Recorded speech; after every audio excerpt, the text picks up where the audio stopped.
नमस्कार मित्रांनो, सर्व स्वामी भक्तांना श्री स्वामी समर्थ। तर आज आपण पाहणार आहोत स्वामींची नित्यसेवा कोणती आणि ती कशी करावी।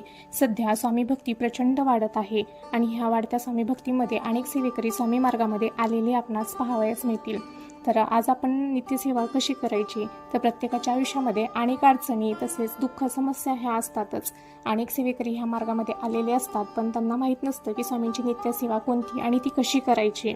चला तर आज आपण पाहूया की स्वामींची नित्यसेवा कोणती आणि ती कशी करायची, जेणेकरून प्रत्येक सदस्याचे जे काही प्रश्न किंवा ज्या काही समस्या असतील ते शीघ्र मार्गी लागतील। चला तर मग जाणून घेऊयात की नित्यसेवा कोणती आहे। तर श्री स्वामी समर्थ सारामृत ग्रंथ सर्वांना माहीतच असेल, तर तो ग्रंथ आपल्याला घ्यायचा आहे आणि आपल्याला ह्यासाठी लागणार आहे एक जपमाळ।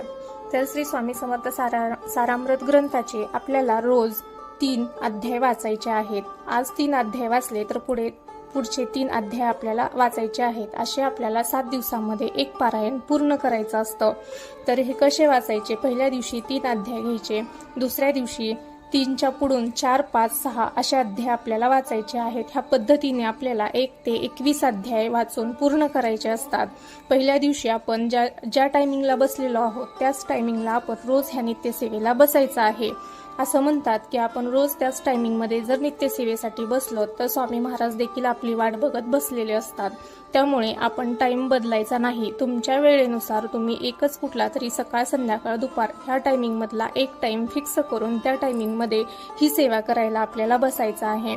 ज्यावेळेस आपले 3 अध्याय वाचून होतील त्यानंतर आपण 11 माळी श्री स्वामी समर्थ ह्या षडाक्षरी मंत्राचा जप 11 माळी करायचा आहे। आधी आपण 3 अध्याय वाचून घ्यायचे आहेत, त्यानंतरच आपल्याला 11 माळी जप करायचा आहे। अगोदर आपण 11 माळी जप करायचा नाही, अगोदर 3 अध्याय वाचायचे त्यानंतरच ती 11 माळी जप करायचा आहे। अशा पद्धतीने आपण ही नित्यसेवा रोजच्या रोज खंड न पडता स्वामी महाराजांच्या चरणी रुजू करायची आहे। स्वामी महाराजांच्या सेवेतल्या प्रत्येक सेवेकऱ्यांसाठी हा एक गृहपाठच असतो, त्यामुळे ह्या सेवेमध्ये कधीही खंड पडू द्यायचा नाही। ही सेवा कधी करायची, तर ह्या सेवेला कुठलंही वेळेचं बंधन नाही। सकाळ, दुपार, संध्याकाळ एक कुठलाही टाइम तुम्ही फिक्स करून त्या टायमिंगमध्ये ही सेवा करू शकतात। तुम्ही कुठे बाहेर गावी गेलेला असाल तर त्या ठिकाणी सुद्धा तुम्ही ही सेवा करू शकतात। ह्या सेवेला कुठलंही कशाचंही बंधन किंवा नियम नाही। अशा पद्धतीने ही सेवा तुम्ही स्वामी समर्थ महाराजांच्या चरणी रुजू करता। शेवटी करून घेणारे स्वामी महाराज असतात, कारण की ते म्हणतातच अशक्य ही शक्य करतील स्वामी।